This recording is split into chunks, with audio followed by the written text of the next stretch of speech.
Daw po yung normal. Meron bang human rights violation kung maraming pulis? Yun po ang sabi nila. I don't think so. There's no, anyway, the reason we did this was so that we could maintain the peace. The only way to maintain the peace is to make sure that the area is safe and is secure.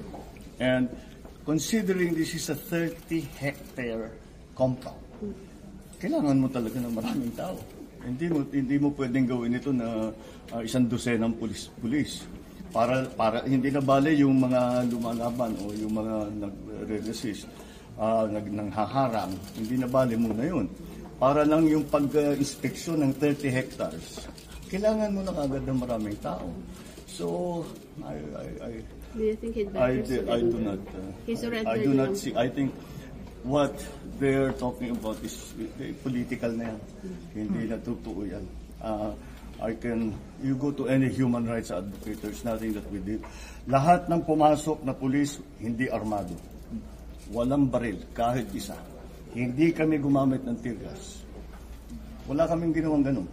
So anong human rights violation? Marami lang. Kung kukonti yun, mas marami pang nasaktan. Mas maraming nasaktan na supporter ng Kingdom of Jesus Christ. Maraming nasaktan na pulis. Dahil maglalaban. So, kung marami, itapos ka agad ang problema. So, that's what we done. Surrender na lang po. Surrender na lang po. Para Hindi ko nga maintindihan kung bakit dinadamay ni Kibuloy ang mga tauhan niya. Kasi sinasabak niya yung mga tauhan niya.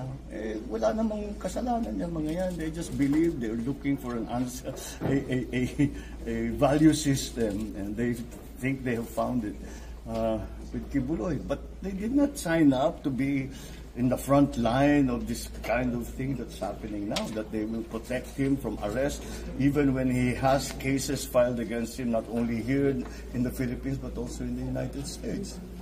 So, I suppose I can understand their disagreement with us, even anger.